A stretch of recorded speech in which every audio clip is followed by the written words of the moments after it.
All right, let's get Phil Mushnik on the line. Phil, how are you doing today? Hi, David. How are you? I'm doing very good. What's been going on? I don't know. You tell me. I don't know. Have you? What are your thoughts? Did you see the state senator who proposed some sort of legislation regarding drug testing wrestlers? No, I didn't. Tell me about that. Okay, it's actually came out today. I heard it on the radio yesterday. It's State Senator Tom Liebus, a Republican of Binghamton, New York, is recommending mandatory drug testing for pro wrestlers competing in New York. McMahon, basically, this quote from Vince McMahon. The drug testing would be part of the state's licensing requirements. So that would mean commission. Yeah. State licensing requirements. That would be part of the commission duties then. But McMahon said that he had the absolute fail-safe test, and then he said there's no such thing. Yeah, that's true. So what was? I'm sorry. It doesn't even like specify what they would be testing for either, whether it be steroids or recreational drugs. Well, we're testing urine or blood. If we're going to test blood, watch out below. Yeah. Mm-hmm. This says that this is McMahon's comments. He goes, "We are performers. We are showmen. He'd be drug testing everyone on Broadway. He'd be drug testing the circus. If he's trying to single us out, that's unconstitutional." Oh God, that's just he's so full of these rationalizations that anyone who wants to parrot the company line can repeat.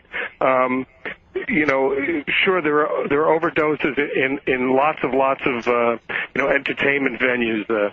Movies and theater and things like that, but here's something where these people are billed as the finest conditioned athletes in the world, and yet they keep having this nasty habit of dropping dead in their 20s and 30s. It all goes back to Oregon. Why don't they wrestle in Oregon, Dave? You can answer that better than I. Well, we all know why they don't wrestle in Oregon. I mean, they don't wrestle in Oregon because they don't want to comply with the drug testing. For a guy who has nothing to hide, he sure has a lot to hide, doesn't he? Well, right now he doesn't say he has nothing to hide anymore. I think he used to say. He certainly said that before. He's changed his position on drugs virtually every week. Back in the Zahorian days, when the WWF doctor was indicted by the feds and convicted and imprisoned, he said there was no drug problem.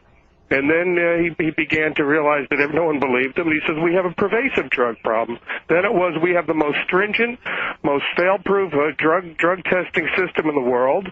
And everyone bought into that, or at least everyone in the mass media who doesn't look at these things. And then it became like, who cares after that? There was a tacit understanding that people are on drugs. Meanwhile, again, the Owen Hart death, which, in its prima facie form, in its superficial form, was an accident, that got all the attention. But the guys are found dead in their hotel rooms in their 20s and 30s, that gets no attention. No, there is. Am I coming on too strong? No. I mean, it's valid points. It's points that we've all talked about. I don't know what. Do you have any as far as an idea, as far as if you had the power, what could be done to clean as far as at least on the drug issue what to do with wrestling? I mean, would you, as far as drug testing or, because drug testing is hardly fail-safe. We have it in the Olympics, and we all know that there's plenty of people on the Olympics using growth hormone. Oh, absolutely. I mean, and even the Olympic formula, which I believe is 10 times the amount of the normal rate of testosterone, is considered the alarm stage, as opposed to twice as much. No, I don't have an answer. Maybe 10,000 or something. My answer would be. I think it's six times normal is considered the top to be normal. Yeah. So 5.9 times normal for testosterone would still be within the allowable limits. So imagine that. You could take low doses of testosterone and beat an Olympic drug test. Which I've learned, Dave, I'm covering sports 23, almost 24 years now. I've learned to follow the money. If the advertisers, if the networks, if they showed even a modicum of sensitivity, and caring about the good and welfare of these wrestlers, it would get cleaned up in a second. But they don't. It's all about money. Nobody cares. As long as they're making money, they don't care if people live or die. Well, that's true, and it's also true in whether it be ice skating or any sport, that has to do with, football. You got it. I was just on the Jim Rome show. We're talking about the proliferation of home runs in the major league. I said, the Major League Baseball lacks a comprehensive drug testing program, and they've turned their head to andro. They've turned their head to creatine. These guys are getting huge. I mean, shortstops are looking like. And who cares? Let me tell you something about money to creatine. Creatine is a scapegoat that people say when they're on steroids. I mean, I'm not saying that creatine doesn't have its value, but it's a rationalization. It's a dodge. No. It's when you hear about somebody going, I'm on andro or creatine. I think that's in more cases than not a buzzword that they're on steroids, but those are politically palatable ways of saying it because they're legal. Well, you're more well versed at this than I am. What I do know is that whatever's going, it costs money to drug test. And as long as the home run has become the essence of Major League Baseball right now, and it's selling seats, the last thing they want to do is get rid of the home run. If that means like getting into their supplements and things, they'll look the other way. It's just follow the money, and you'll have your answers every single time. I mean, one of the things that McMahon would say is that baseball, and he has brought it up, that baseball and other sports don't steroid test. So therefore, why should I? Let's put it this way, though. I don't know how many people play Major League Baseball. It's 30-some-odd teams or whatever, and, times 25, times 27, whatever the rosters are. If, say, Major League Baseball suffered, on average, the mysterious death of 2 to 3 to 4 active players every year under mysterious circumstances, it would be a page one story. There'd be a Senate subcommittee hearing the next day. In pro wrestling, it's so closeted that no one knows a darn thing.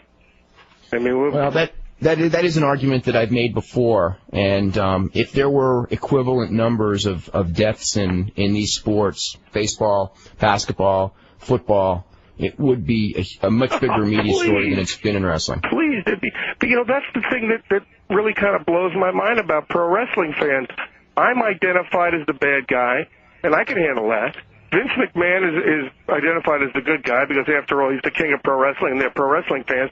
But if I were in Vince McMahon's position, these people, these pro wrestling heroes who are dropping dead, they'd be alive. Because I'd test them. I could identify an unnaturally produced physique. And yet I'm the bad guy. I have a feeling that a lot of pro wrestling fans don't really care about these people as people. They care about them only as acts. And if somebody dies, a new one will come in tomorrow. I'm not saying everyone, but an awful lot of them. I was just laughing about Vince's comment that he was talking about, the hell was the term that he used? It's in the article here. The showman? Showman service performers? Anyone who exhibits signs of drug use. And he said, if I see somebody walking around with a syringe in their ass, I'll drug test them. Oh, yeah, that was that TV Guide piece. It was in TV Guide, sure. Yeah, that was no. Actually, he didn't even say he would drug test him. He would say if he saw a syringe, he'd recognize something could be wrong. Right, but he prefaced it with drugs. Who cares? He did say that, sir. Yeah, he said, who cares? Yeah. But if I see someone with a syringe, I'd tell them, hey, you get rid of the syringe. Go do that in the bathroom, not here. Yeah. Well, he has done the nobody cares. Unfortunately, the nobody cares has not stopped the mortality rate of wrestlers. Well, he's right. He's right, though. I mean, but pro wrestling fans who despise me, Dave, the pro wrestling fans who despise me, they don't really, they don't seem to care about a Louis Spicoli's death. Maybe for an instant. Who's next? Who's next? Yeah. I'm the bad guy. Instead of saying, gee, Vince McMahon's the boss. Doesn't he see what's going on? Doesn't he see this guy swelling up? Doesn't he see that this guy's eyes are dilated? I mean, and yet I'm the bad guy. But, you're known by your enemies, too. We have to go to a break right now. I want to make one point real clear on this also, and that is that it's actually, and Phil is actually well aware of this also, and that is that there have been more deaths in the last couple of years in WCW. I'm not that WWF is that former WWF performers and current, Brian Pillman obviously coming to mind, are hardly immune, but WCW, that's really, their rate is really scary. This is from Daniel D'Angelo, who says that tennis does indeed test for steroids. That's right. I remember that story because Peter Cordo, he mentioned this, was banned for testing positive. That's right. Peter Cordo was. Now, who was the athlete? There was an athlete in some sport who tested positive for steroids, and then they let him play anyway, or they didn't. I forget. Was it? I just remember reading a thing in sports. That would be the World Wrestling Federation. No. I don't know. I know that there's been some weird things. This real quick, I want to mention this also. The Brian Pillman Memorial Show, the third annual Brian Pillman Memorial Show, which is May the 25th. Chris Candido mentioned this on our show the other day. Chris Candido will face Billy Kidman.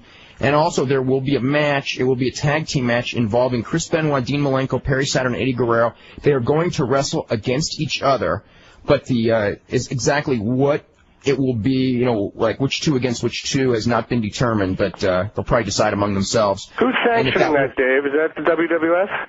No, that's Les Thatcher. It's totally independent, but right. So I didn't think that, I'm happy to see that they wouldn't exploit his death anymore the way they did when they put his wife on the air after he died. Yeah, well, that wasn't one of the high points of wrestling, that's for sure. That was a bad deal. This is also mentioned. But it's a bad deal, but I mean, whoever attacks him in the mass media, I mean, never mind. Okay. Now this is more on the drug testing thing. It says that basketball. This is from Sean Robinson, who says. Basketball is widely tested, but they don't test for marijuana. Do they test for? I mean, I'm not even familiar with. Like I said, no, the NBA, that was a big issue in the off season. They do test for marijuana. In fact, guys reporting late for camp this past summer, and guys who are holdouts were all suspect or all suspected of waiting until their systems cleared. They do. Well, it's part of the new collective bargaining agreement between the players and ownership and the league.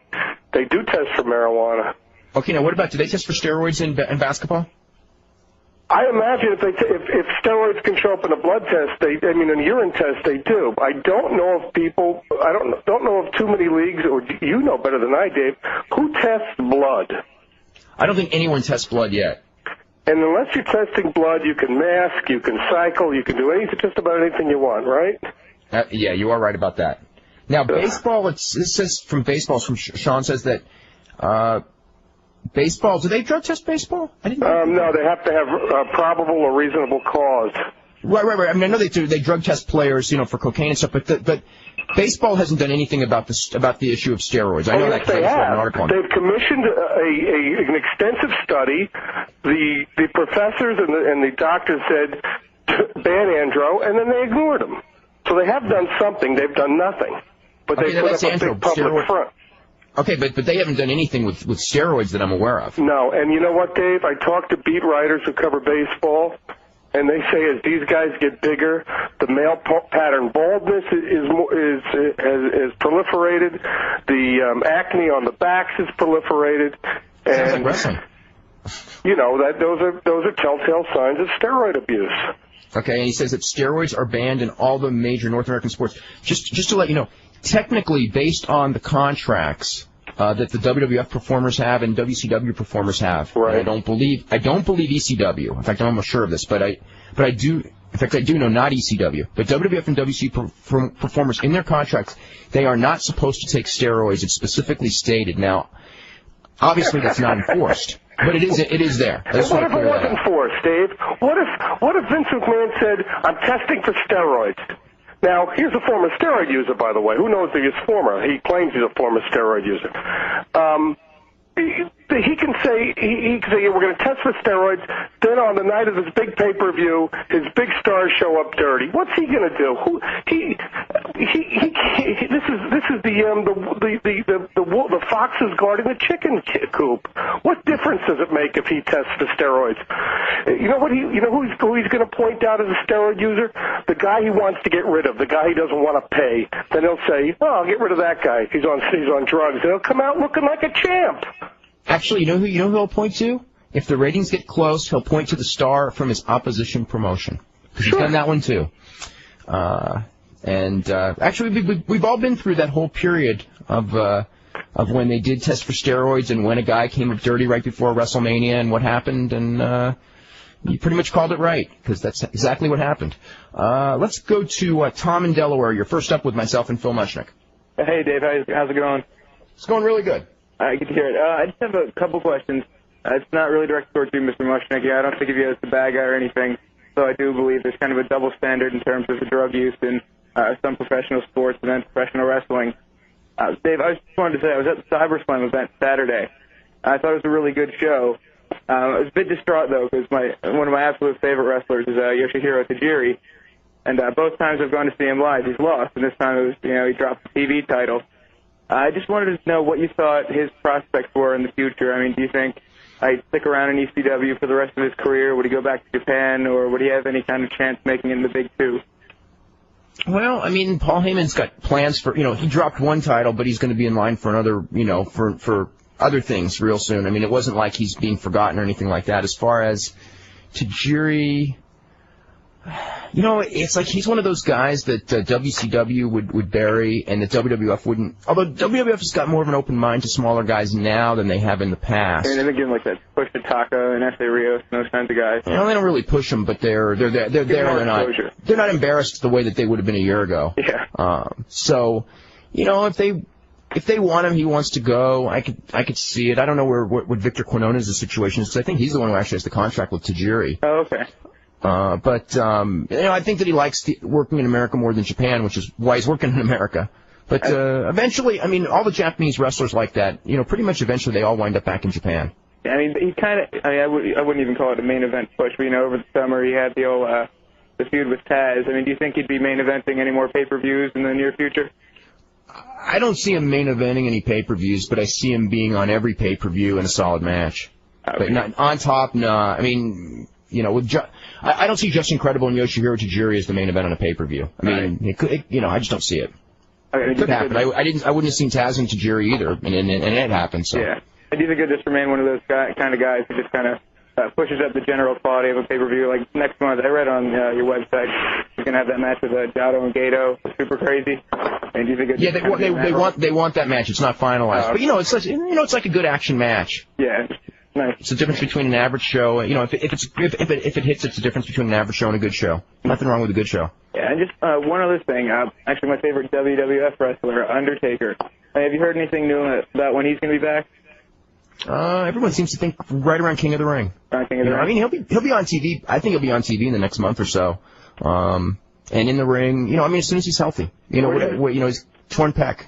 Kind of interesting, torn pec, huh, Phil? Yeah. What kind of angle do you think is sticking him back with Kane, or would be Big Show? I mean, he's with Big Show when he left. I got the impression he's going to be back with Paul Bearer, which means he'll probably be back with Kane. Okay, well, thanks a lot, Dave.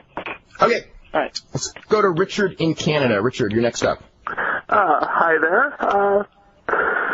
I guess my first comment is I agree with a lot of what Phil's saying on his drug use policy. I do wish it was tested more. I really don't like to see these deaths, especially with all these families. Some of these families going without a father for a long period of time. I also agree with his views on marketing to children, but I don't really agree with his views on toning the product down from where it is. I don't mind an adult-based product if it's marketed towards adults. No, I'm sorry, what's your name, Richard? Yes.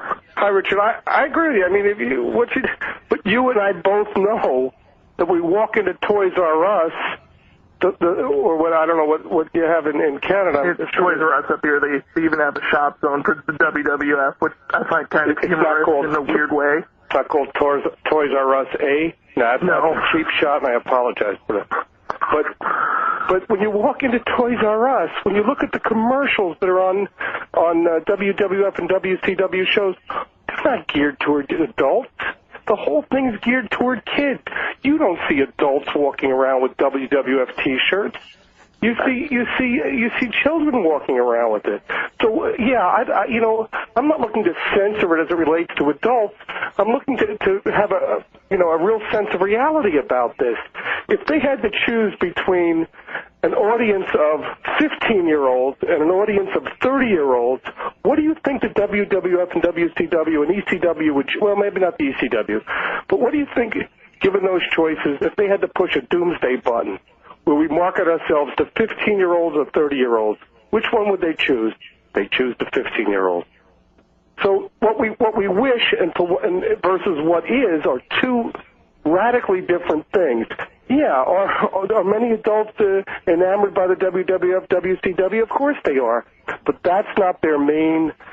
That's not the main thrust of their marketing. You're not walking into a toy store and buying. I bet you. How old are you, Richard? I'm 23. Do you have any WWF video games? Yeah, I have a copy of SmackDown. You do? Yeah. Wonderful game. What is it rated? I would think... Not that ratings mean anything. You know, when I was a kid, you told me not to do something. I did it. I think it's teen just because there isn't, any blood. It's just the fighting game because all the other fighting games I have are T. But we both know, there's a reason that M&Ms are advertised on WWF shows as opposed to United Airlines. There's a reason that video games are advertised as opposed to, Merrill Lynch. Well, it's the perfect audience for video games. You got your male teenagers and early adult males. So, but I know what you're saying, Richard. I'm not looking to censor it as it relates to adults, but we both know that the WWF and WCW will dry up and blow away without minors.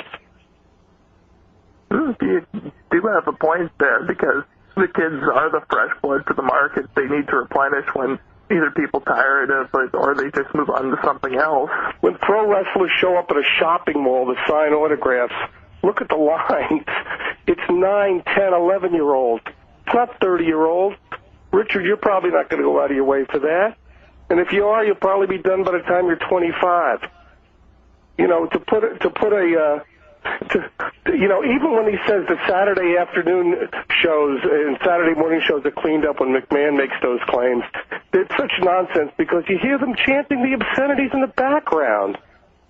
So, and plus they're promoting the primetime stuff. McMahon's even tried to change what a minor is. He says that we put up a warning, 14 and below. Wait a second, is he going to hand a 15-year-old his car keys? Is he going to have any problem with someone having sex with a 15-year-old? Is he going to sell alcohol to a 14-year-old? What are we talking about? So he's carefully shown that, he says, well, we have an adult demographic of over 60%, but that demographic begins with 14 years old. Those are minors. Actually, the 60% would be 18 and over, because it's 62%. And what percentage of that, and what percentage of his audience would you suppose, Dave, and you know this a lot better than I do, would be responsible for buying his merchandise? Would be under 18 years old. I think that most of the merchandise is probably, not all of it, but the vast majority would probably, okay, the meaning age of his audience, average WWF consumer would be 23, 24 years old. I think that the merchandise probably skews quite a bit younger than that. You bet. I think it depends. There's certain things there that... Do you have it, Richard? You don't have any... Well, maybe Richard, no offense, but do you have WWF action toys? Not WWF. WCW? Nope. Okay, you have wrestling action toys? Beg your pardon? You have wrestling action toys? Nope. Well, you're a big wrestling... Now, who has action toys? Why would they make toys while at the same time saying that this is inappropriate for kids? Well, there is a market for action figures out there, though I do admit, most of their toy market is sold for the kids, and it isn't going to, the specialty shops that just sell these things to the adult clientele, with Toys R Us instead of hitting your smaller, big city, comic stores.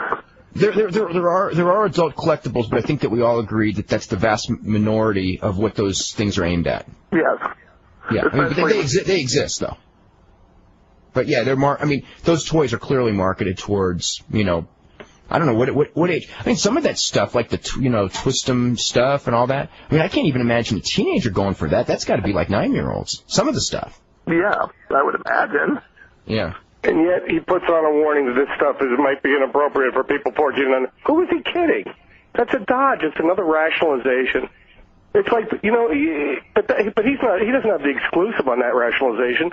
When all these congressional hearings here in the states, Richard, were being endeavored to put warnings on video games. So you put a warning that it's not for kids. Well, who'd that stop? Kids? No, that was like a come on.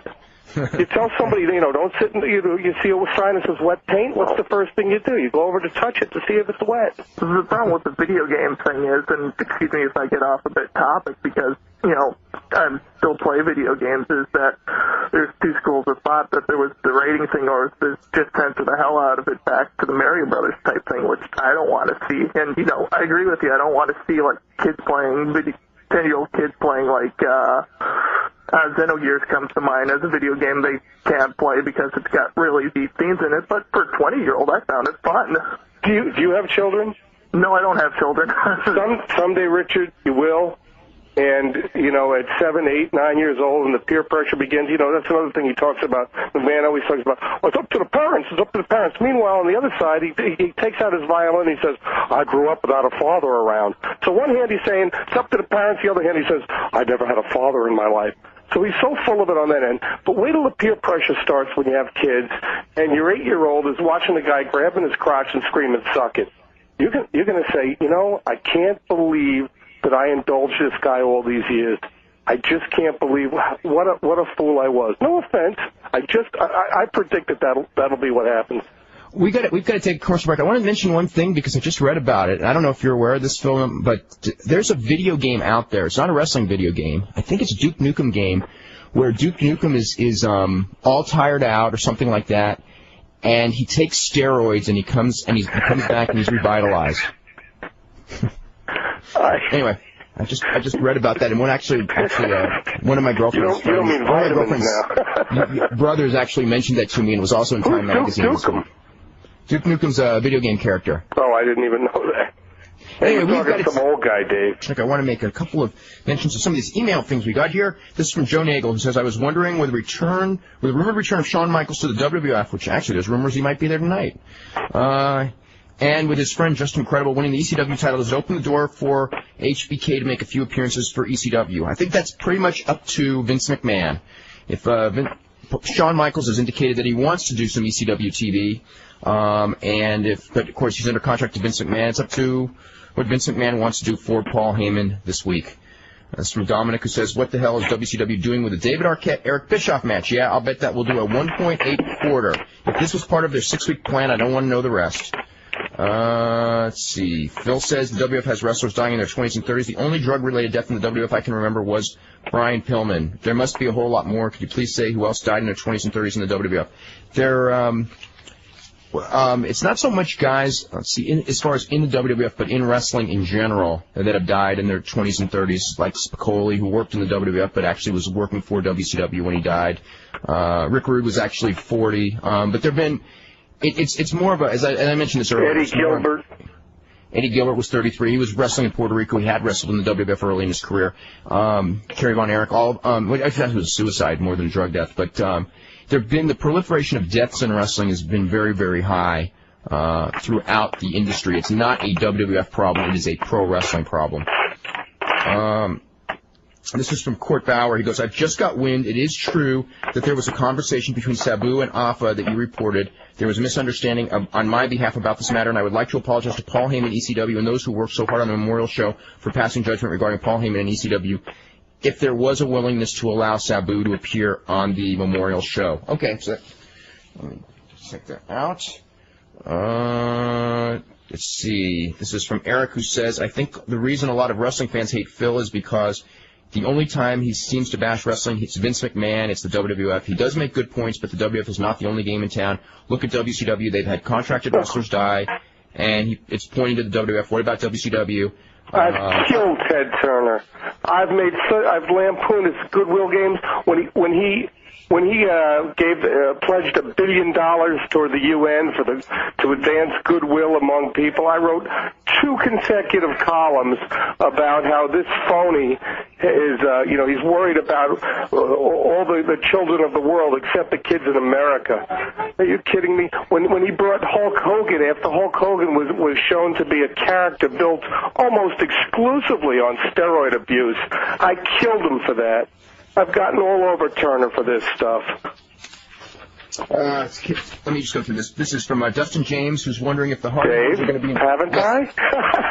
Oh God, I have read. You wrote a column on. What was the column that you wrote on? Was it the one on? There was one that you wrote on Turner. Was it 3 months ago? I'm trying to remember, but what was the basics of the basis of it? But it was something to do. I mean, I remember the column very well. Have I gone after McMahon in a more virulent sense, in a more steady sense? Absolutely. But Turner, I would not count me among his buddies. Let's see. Let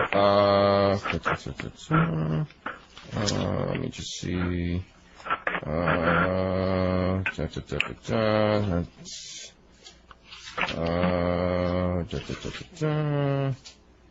Okay, this is addressed towards a phone call. I take offense to what was said earlier because I'm 15 years old and I know the difference between fake and real. I don't think the problem is with 15-year-olds. I think the problem is coming from younger kids. I consider myself to know quite a bit about my age and a lot of what goes on backstage. According to the term, you could call me a smart mark, but I don't hit people with chairs or swear because Steve Austin does it. So who is that directed at me? Whoever brought that issue up, the people in when Dan Rather or someone addresses wrestling, they go right to the issue as to whether it's fake. I mean, it's been fake for 100 years. It's not even an issue anymore. I know my point isn't whether it's fake. It's whether it desensitizes people. That's my issue, and I'm convinced it does desensitize people. When you pitch negative ethnic stereotypes and hatred and misogynism and homophobia and graphic violence to beat the band, I think it diminishes us all at every age. I mean, that's not the point, whether it's fake and whether this guy, and even when the wrestlers say, if it's not fake, why do I have this hip replacement? Well, you have the hip replacement because you're doing stunts, because it is a physical endeavor, and accidents happen, and even when you get hit with a chair with a loosened seat to it, it's still going to hurt, and but that's not even the point anymore. The point is who we're aiming this stuff at and the price we pay for it. And, of course, I'm spitting in the wind because I'm fighting a losing battle here. This stuff's getting more and more popular.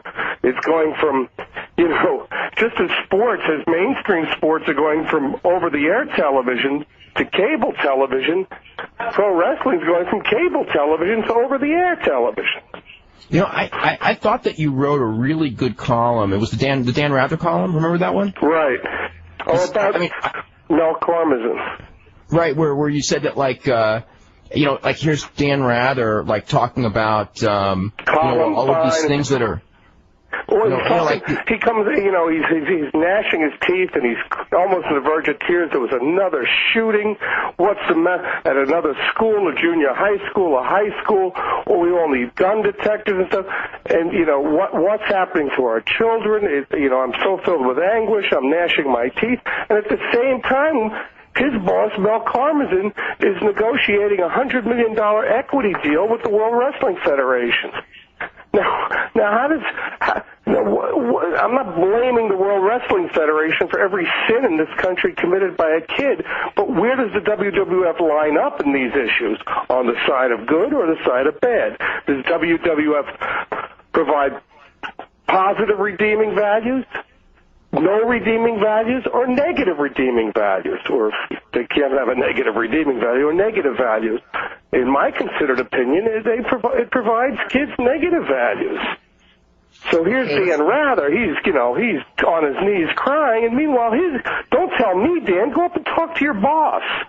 Yeah, I know. I thought that was like you're a network sitting there in judgment, and yet nobody, and for financial reasons, there's nobody willing to turn their back on popular programming that would make them money, even if it was aiming a message to children that wasn't necessarily a positive message to children, I guess. Absolutely. Let's go to George in Boston. You're next up with Phil. Yeah, hi. I was just wondering, Phil, you've been following wrestling for over 20 years, I'm guessing, right? No, I haven't. I mean, I watched it as a kid, and then I started following it around '89. Okay, the Orient thing is when I came back. Okay, this is a stupid question. I was wondering, you ever heard of the wrestling legend Sam Mushnik? Yeah, you know, it's funny. My late father's name was Sam Mushnik. Oh, my God. I was saying to myself, different spelling, different families. That's Sam Mushnik from St. Louis, Missouri. I was saying, he must know a lot about wrestling. What if he was like a nephew of this guy? I know. You know, Phil Mushnik and I know Sam Mushnik's nephew, Irv. That's Irv. Yeah. No relation then, huh? That's funny. We both know Irv Mushnik, who's Sam's nephew. Okay. Who wrote a lot of articles on wrestling in the early '90s. Okay. Because I thought, oh my God, this guy has the same name of a wrestling legend like Mushnik, Sam Mushnik. No, I'd be living off residuals. I'd be very pro wrestling. Yeah, I'm not even that, but he wasn't probably into was like today. He was friends with Lou Thesz, right? Sam Mushnik and Lou Thesz were business partners forever. Yeah, Lou Thesz is the way it is today. That Sam Mushnik was a very real giving guy.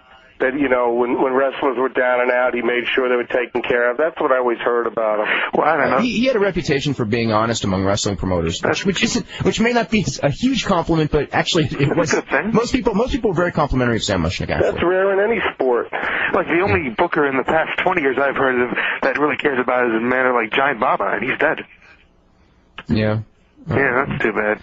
I mean, I wouldn't. You know, it's a funny word when you say care. I mean, I think that everyone cares. It's just that the pressure... I don't think Vince wants to see these guys hurt. That's obvious.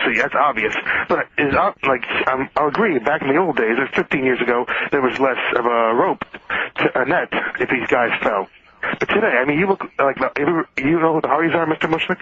I've heard of them. Well, and Chris Benoit, right? I've heard of Chris. Have you ever seen a Chris Benoit match? I mean, he doesn't use steroids at all, and everyone, Dave, you know, everyone thinks he's the best. I don't want to start fights here, but don't say that. Okay? What? You don't know who uses what? We don't know who uses. We don't know who doesn't use steroids. Well, I shouldn't say that. But I don't want to be accusing anyone. I don't want to be accusing anyone of anything, but I don't want to say that someone doesn't like that either. Especially, you know. Okay, so go ahead. Yeah. No, I was just saying, I heard about Sam Mushnik. That's all I want to talk about. No, but thanks for asking. No, my father was an insurance agent. Well, okay. Thanks. Bye. Okay, let's go to Zach in Texas. Zach, you're next up. Yeah. Evening, gentlemen. I have a couple of things to mention. First of all, the reason you're so often cast as the bad guy, Mr. Mushnik, I think, is I don't want to put words in someone's mouth because it's been 2.5 years since this interview, and I may have it wrong, but the first time I had ever heard your name was in one of Jim Cornette's famous My Opinion rants. Yeah. You put words in his mouth on that one. And I'm, Carl, what's your name? And I could have sworn he made some comments about you saying things specific about wrestling fans.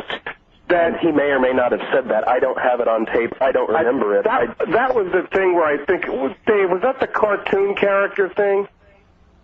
I think that was right after the death of Brian Pillman.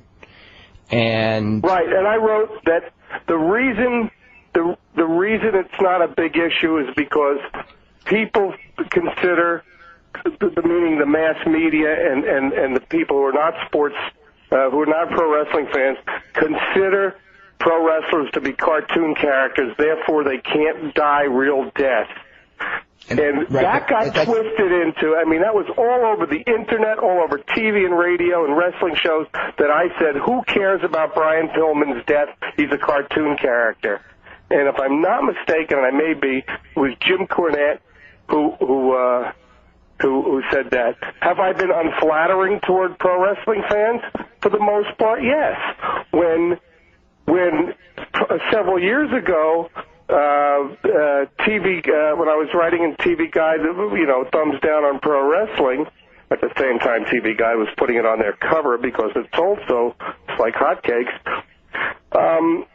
The WWF encouraged people and even put up the address to write me mail. And I was writing at the time and I still do, how it desensitizes people and how, everybody's so incivil. Meanwhile, we got about 500 letters addressed to me, and I'd say out of those 500 letters, 450 were from kids, and it was the language and the death threats, and it was so profane and so vile, and yet these people were writing to tell me I was wrong, and yet the mere content of their letters proved I was right.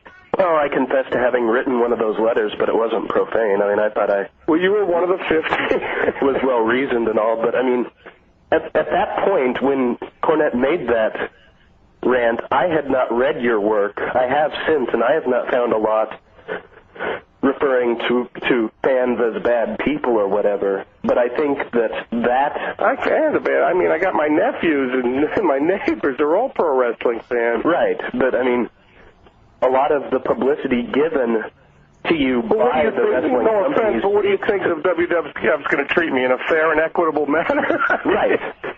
No, I don't think they do, and that's the point. They don't treat anyone that way. They don't treat their own employees that way. Why would they treat me, a critic of theirs, that way? Touche, but, I mean, they try to cast you specifically as going after the fans more than the wrestlers, and I think that is why you are seen as a bad guy, because so many people think that. To that extent, maybe I deserve that. Maybe there is a modicum of truth to that. I have probably, and I should apologize for that. I probably have overgeneralized the pro wrestling fan. I have learned in 12 years that there's no such thing, at least among adults. Right. There's no way to completely classify or characterize or generalize or stereotype the pro wrestling fan. And as someone who fights the stereotypes that pro wrestling promotes, the negative ones, I shouldn't be guilty of same. I will tell you that I have done that, not in the recent past, but probably clearly I have done it in the past. I haven't done it again. I never will. I've learned that I was wrong. And my other point is something that Dave brings up fairly regularly, brought up in the Bret Hart interview that's going to be running again on Thursday, is WCW's contracts allow for people to have their pay cut in half or be immediately terminated if they can't work for 30 days straight. And if you look at the deaths in WCW in the past couple years, they were either, and the majority of them seem to have been accidental overdoses on painkillers and pain medication. And I was wondering, obviously there's got to be some correlation between the two, but I was wondering your thoughts on that. If that's true, if that's such a contractual stipulation exists for someone to sign, I'd like to, I'm going to go to law school tomorrow. I'm going to get my degree as quickly as possible. I'm going to represent these people in a class action suit, and I'm going to own whatever Ted Turner owns. It's going to be mine. What I can tell you is that exists. But the other part of it is, in pro wrestling, there's a tacit understanding that if you're not on drugs, be it painkillers, be it amphetamines or stimulants, or be it steroids, muscle enhancing or human growth hormone, if you're not on those drugs, you better be. Right. Because those are the unwritten terms of engagement to be a pro wrestler. But I mean, let me just get to one thing. In the WCW contracts, in the new ones, and I think in most of them, it enables them to cut pay in half if someone is not performing for 30 days, and termination after 90 days if they're injured and unable to perform. And Brett, it's been said by many wrestlers that that the encouragement is, if you're at 29 days and you're going to get your salary cut, let's say you're a $150,000 a year guy, and it's going to get cut to 75, you're going to find your way to get back in the game. And and we know what that is, and it'd be the same way for football players. If a football player was told, if you're not back in 4 weeks in the game, your salary is cut in half, I think that the drug use in professional football would be way up. So anyway, I just want to let everyone, I want to clarify basically what's there. Okay, we've got Zach online. I want to read this one thing. It's an email from Kevin Gray. We've got a couple more I want to read after this call. But it says, I just want to let you know a little more about Duke Nukem. The guy does take steroids, but it's not to become refreshed. when you have the character take steroids, he can run fast as hell. There's also a weapon where you can shrink your opponent, and if your opponent is shrank and then he takes steroids, he will grow back to his normal size. So, anyway. No, steroids are safe. And in the Super Nintendo version of the game, it's called Vitamin X instead. Oh, is it? Yes. Okay. Okay, go ahead, Zach. I don't really have a lot else to say. I was just wondering what Mr. Mushnick's thoughts were on that subject, because, I mean, like you said, there's no way that it can possibly not contribute to painkiller abuse. And, I mean, if you think about it, Spicoli, Duncombe, a lot of the Rick Rude as well. Yeah, they were all having to do with painkillers. Right. Yeah. It speaks for itself. It really does. I mean, in Hollywood, one of the analogies that McMahon always uses, at least when an actor dies of a drug overdose, it's on the front page. In pro wrestling, we all, the three of us know, Zach, Dave, we know that it's closeted. Yeah, I don't know what the WCW's contractual stipulations are, but again, if there's a 30-day period where you must work. Oh, there is. Really?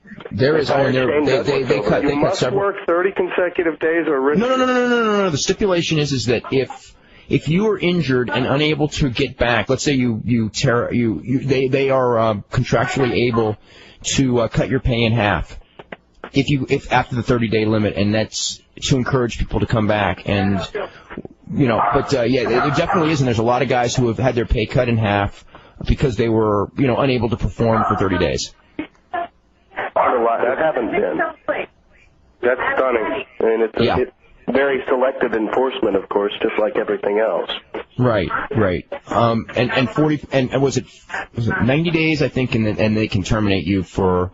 But they basically have that in cycles anyway. But the 30 days to and your pay is cut in half is in the contracts, and there were several major names that actually had their pay cut not all that long ago, including Bret Hart, as a matter of fact. As what I essentially see as a combination cost cutting measure and a way to encourage them to return. And clearly, if Bret Hart had returned to ring action. Because it's, in his case... Would be in the same place as Masakatsu Fukuda now. He could be. Let me tell you something. If he was... in the case of Bret Hart, you're talking about over the course of a year, that 50% is like 7 figures. I guarantee you, fellas, on a blind, I guarantee you that those contracts are in violation of the National Labor Relations Board. They've got to be. I'd love to see somebody press that issue. But as we all know, in wrestling, if you fight the system, you're out of wrestling. Hold on. Anyway. Okay. Anything else? No. Y'all have a nice evening.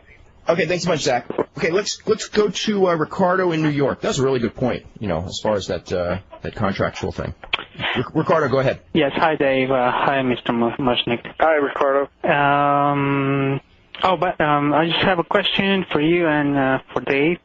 My question to you, Mr. Mushnik, is, first of all, I just want to say that I read your article on the NCAA and Pepsi and the whole gambling thing, and I thought it was that too. Yeah, it was. I thought it was right on the money, and it was pretty good. Thanks, Ricardo. I guess my problem... no accounting for taste, by the way. I guess I have mixed feelings about your views on wrestling and all. I do agree that a more responsible attitude has to be taken in terms of how do you handle the wrestlers and the drug test in general. I mean, God knows that if that would have been done before, I mean, we would still have Pillman, Brian Pillman, and a bunch of other wrestlers among us. But why? I mean, I want to ask you to just maybe go a little further. That maybe because Vince McMahon didn't create this system. He does a pretty good job using it. But the system, it goes back, I guess, to the Indies and all those wrestling schools. I mean, Well, it's hard for me to believe that... There used to be slavery, Ricardo. They used to burn witches. I mean, we allegedly live in an enlightened age. Let me just tell you, the essence of Vince McMahon can be found in his newly formed XFL. Here is a fellow who is being sued by the Owen Hart family in a wrongful death case, and at the same time is announcing that his football league will do away with the fair catch. Now, what is the fair catch designed to do? It's designed to protect players from having their necks broken. Because to catch a punt at the same time you're being hit is to put yourself at great personal risk as it relates to your neurological safety, your well-being as it relates to living and dying. And this is the first thing he announces, or one of the first things he announces, is we're going to get rid of the fair catch, and as his spokesperson said, we're looking for a more visceral league. Visceral meaning crude. What does that tell you about this man? Do you think he gives a rat's tail whether these people get hurt? He cares about his pocketbook. Yeah, we know. He cares about how far he can get over. He's become a caricature of himself. Yeah, we know what kind of promoter he is, and we know what he did to Bret Hart and all the stuff with Tillman's wife. Right. We understand that. I just wanted to know. I just wanted you to maybe see what's going on in the indies or those wrestling schools. I mean, it's hard for me to believe again that these people is not telling these guys, you got to take some, drugs, in order for you got to grow up and you know what you have to do, right? So that's also big part of the problem. You know what the big problem is, Ricardo? Let's get real honest with ourselves. I don't mean to put you on the couch here. I'm not a psychiatrist or a psychoanalyst. All right. The problem with you and so many pro wrestling fans, and Dave, I admire you because you put me on. We've become Confederates, even though you take a lot of heat for being my buddy. And the problem is that we like pro wrestling even though we know it's no good. Even though it's hard we have to rationalize the living daylights out of it to get over on it. We know that it's not good for society. We know that it's aimed at kids. We know it's no good for kids. We know it preaches all the wrong things. And yet we want to remain wrestling fans. That's the problem. So, Mr. Mushnik, you mean to tell me that if it was up to you, you would completely erase the pro wrestling from America? No, absolutely not. I grew up with pro wrestling. Mm-hmm. Do I think it? No, I've been accused of that so many times. You want the government to ban it. No, but I tell you what, if the government ever took a hard look at it, the way they would look at, any other sport or any other entity, any other business entity that would abuse its employees, an awful lot of changes would occur. David, I just heard a beep on this my phone here, which means it's ready to die. My battery's dying. Dave, can I ask you a question and then I hang up? Sure. If you lose me, I'm going to say goodnight now. Okay, Phil. Why don't real quick? I just wanted to, before you go, because there was one more point I wanted to ask you about. Am I losing you? Hang on. I'm going to try to get downstairs. Okay, Carter, why don't you ask me real quick? Hang on. Don't you think that the ECW title has been really diminished by this change of Hello? title holder? Oh, okay. Are you we're back? Alive. We have electricity now. Okay, Ricardo, finish up on the ECW title question. Yeah, don't you think that he has been really hurt not only by what happened on Thursday, but also by these constant changes of champions, from Taz to Dreamer and then to Credible? I think that Paul Heyman has done a lot to hurt his title, his ECW heavyweight champion. He has done as much as WCW did. Okay, in terms of hurting it.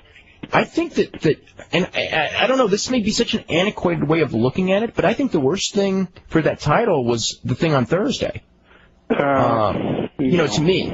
Now, as far as what happened on Saturday, if they're going to continue to bounce it around, I would agree that, they're changing it too much and it's going to mean nothing. And it may mean nothing right now, but my impression is that Justin Credible is going to keep it for a long time.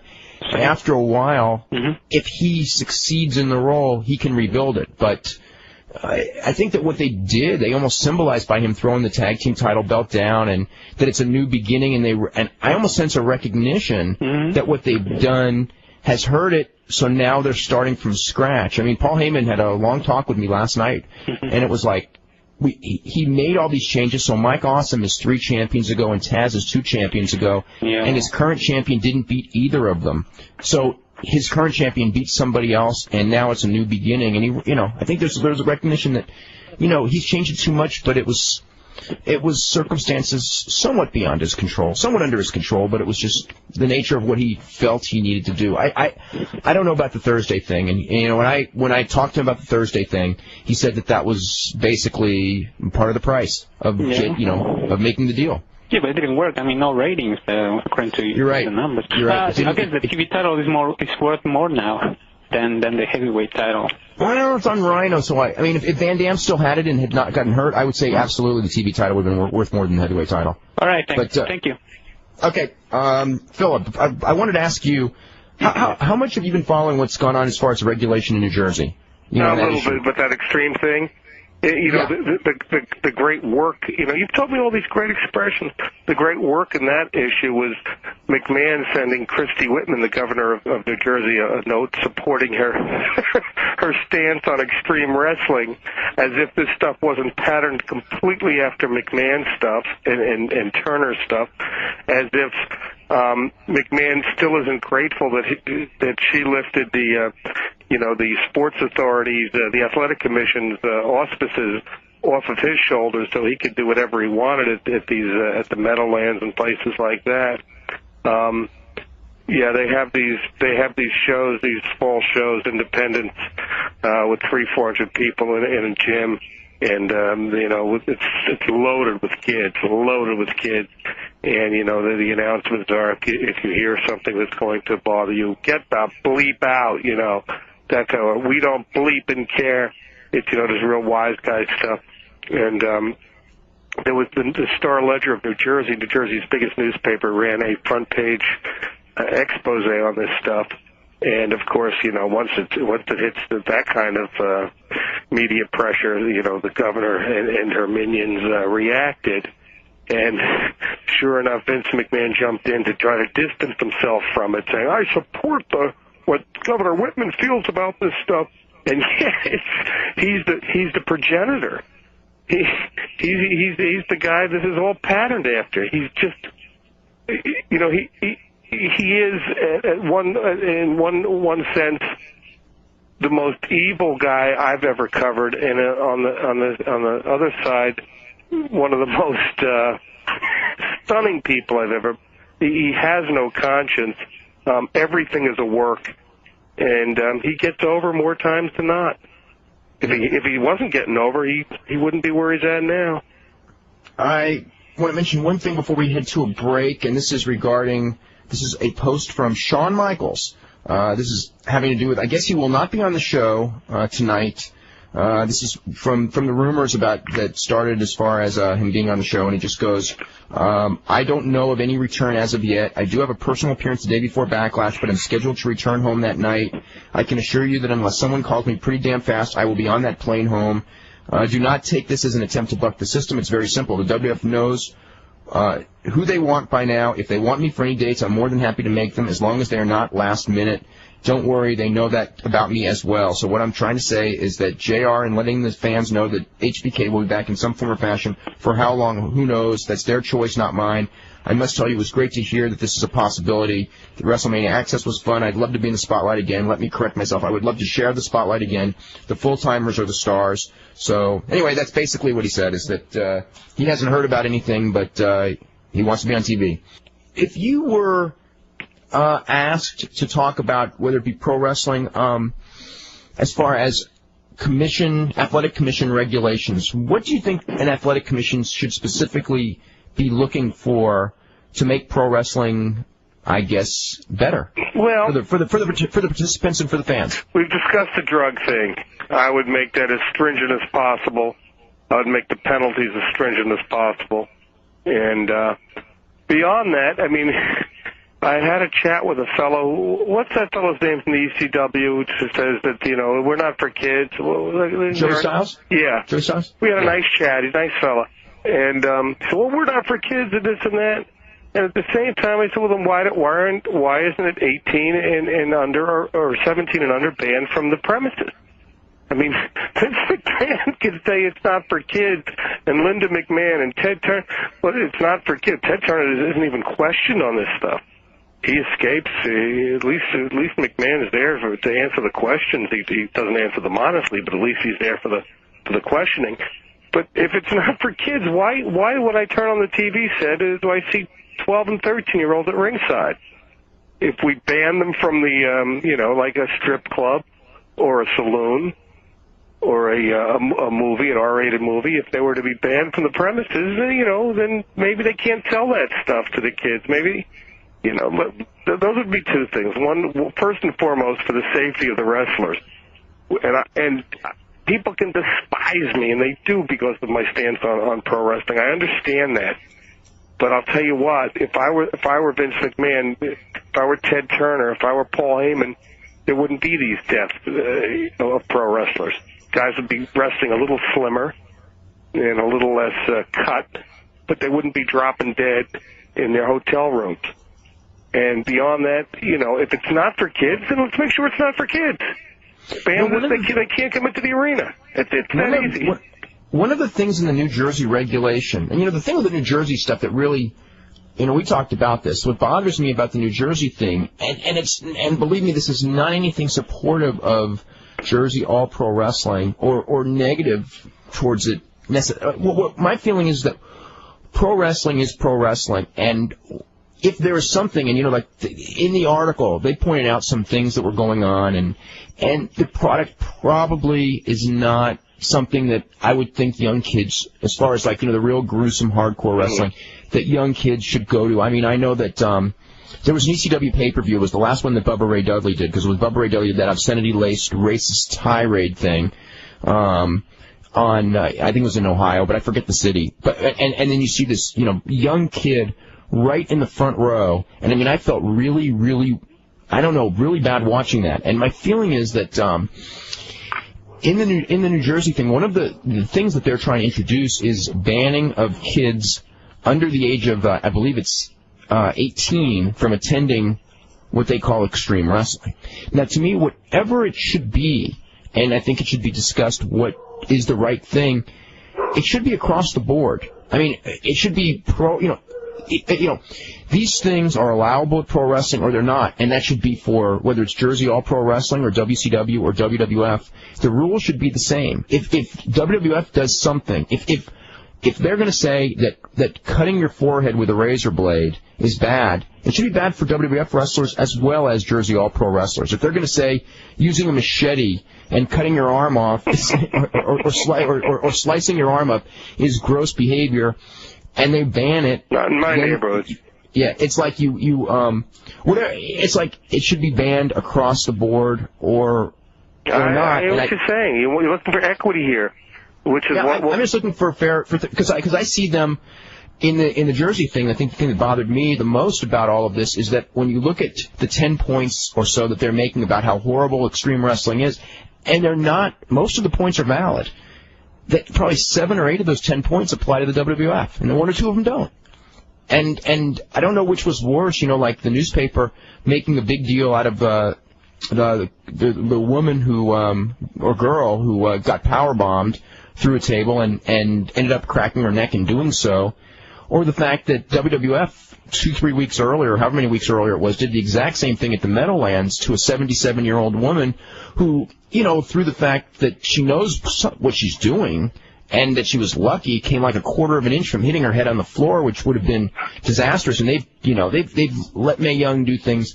One wrong slip, and I mean, my God, Dave, I still maintain that's redundant. I maintain that if executives within advertising companies, within merchandising companies, within networks, if they applied the same standards to our children that they did to their children, we wouldn't have to worry about it. this stuff wouldn't be bankrolled. This stuff wouldn't be underwritten. Mel Karmazin, Barry Diller, Ted Turner, the head of UPN, Dean Valentine, people such as these folks. If I were to sit with them in a room full of stockholders and showed them pro wrestling as it exists today, and asked them to tell me why they favor having this on their network, other than the financial benefits. We all know why. But we come back to the same thing. People are selling stuff to our children that they would never dare, not in a million years, sell to their children. Don't forget, Howard Stern doesn't want his kids to listen to the show because he knows it's too vile. But for our kids to listen to it, that's okay. Okay, let's go to Mark in Connecticut. Mark, you're next up. Hi, Dave. How you doing? Doing fine. Good. Great show. I enjoy listening to you.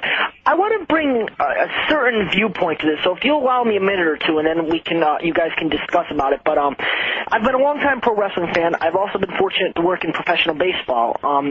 I want to bring up some points that you were talking about at the beginning of the show. First of all, you had brought up the point that if there had been 3 or 4 deaths in any of the baseball organizations, okay, any of the teams on any of the big league rosters or even the minor league rosters, it'd be on the front page. You're exactly right.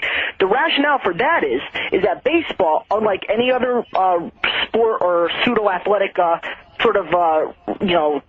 governing body, has that antitrust, that special exemption that it was granted back in the 20s, I believe, or 20s or 30s. Do you think that would be the issue, Mark? Well, I mean, that's not an immediate issue. No. I mean, you're right that that's a really unique distinction. Let me keep going. The antitrust to get away with murder. Okay. But that wouldn't be the genesis of the public. I think the thing we're looking at, we're trying to define the issue as being right or wrong in terms of the use of performance-enhancing steroids in your given profession.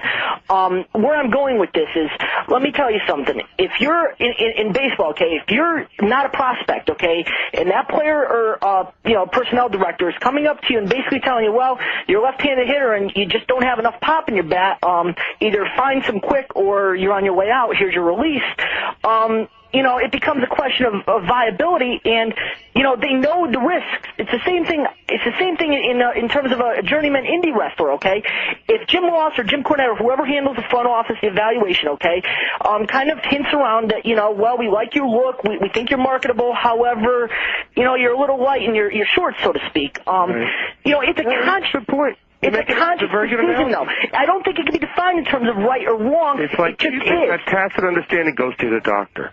True. But I think that's the way we have to frame it. It just is, and that is. I would suggest to you, Mark, that there will be a death. There will be a drug-related death as it relates to performance-enhancing drugs. It probably will, and it won't stop there. There could be 10 times. And you know what? It'll be on page 1. It'll lead the news that night, and for the next week. It'll knock Elliot Gonzalez out of the news. Oh, thank the Lord.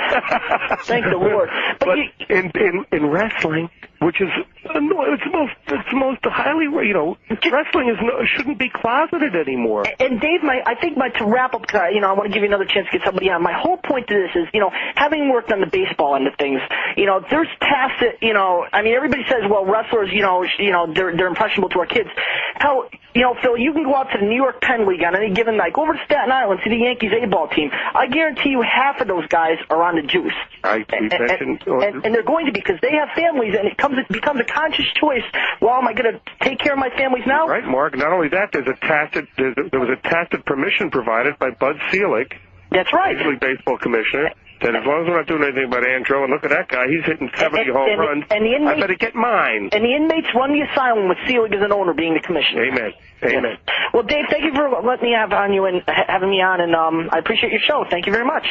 Okay, Mark, there's something that was just brought up, okay, and it relates to something, because I actually just got today a copy of a proposed manuscript, or some of what Billy Graham actually has done as far as doing a book.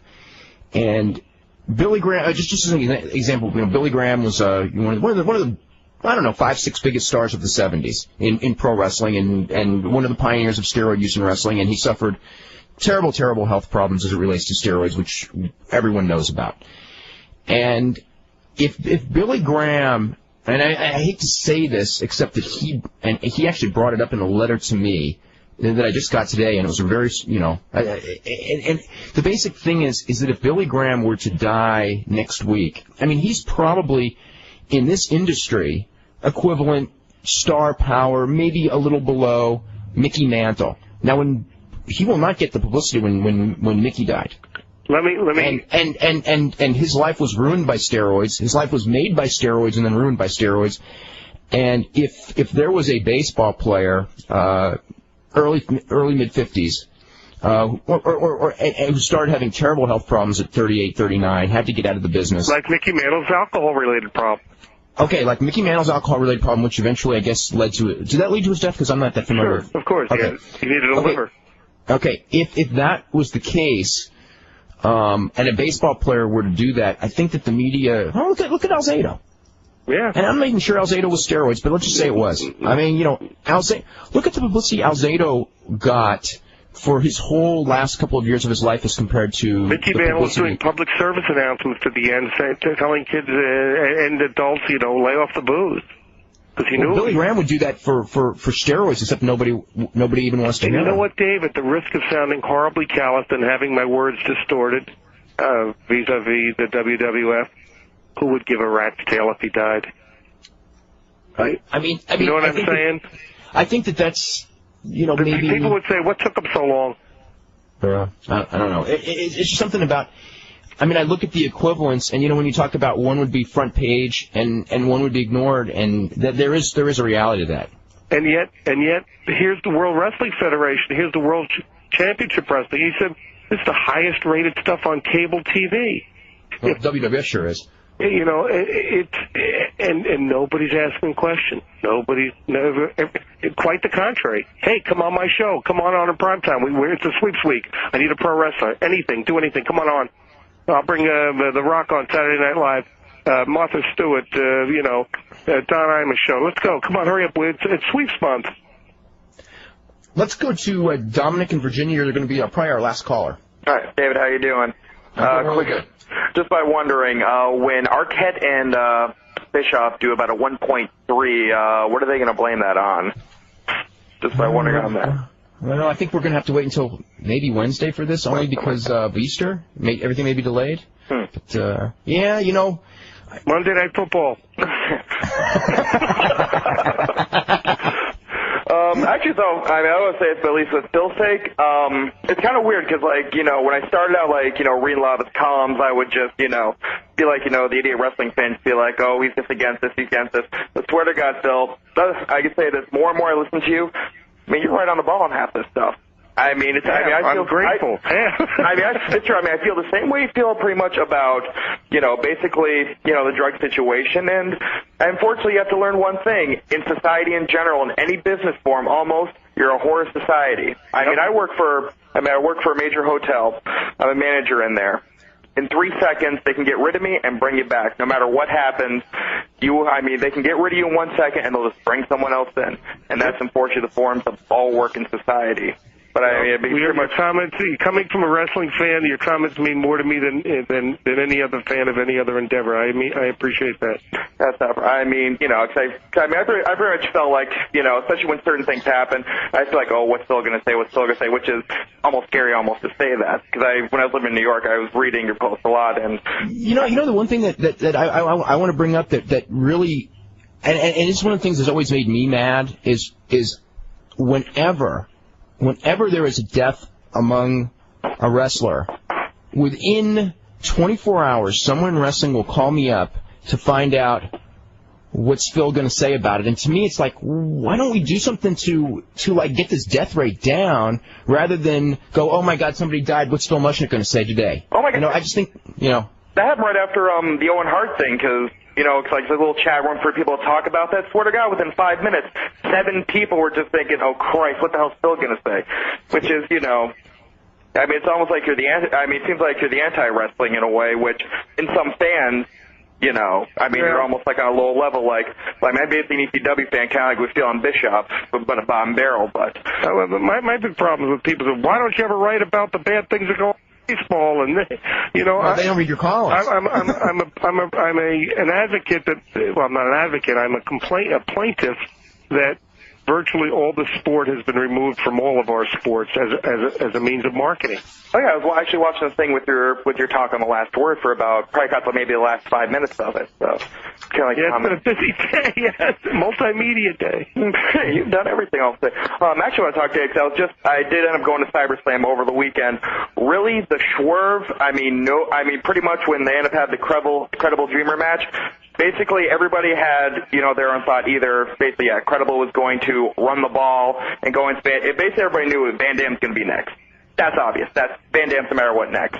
They feel it's either going to be, Dreamer turning heel or Credible, basically having the bell, which from the call you had a couple minutes ago, or I think about 2 callers ago saying devalued, it's a total new beginning right now, and I think pretty much, the card itself was just, CyberSlam always seems to be the best show there. This is my 3rd straight year of it, and they always pull the best show. The only thing I really wasn't getting into was pretty much of all the Too Fats, because Too Cold was there, and he just looked huge. I think worse than he did in '96 when he was really letting himself go. But, wait for you to go right back. Yeah, Dominic, I really have to wrap this up because we're totally out of time. All right, no problem. Okay, Phil, I want to thank you very much for doing the show. We'll talk soon. Okay, and I want to tell everyone tomorrow we'll have Bruce Mitchell on at 6 p.m. We can talk about tonight's wrestling, which starts momentarily.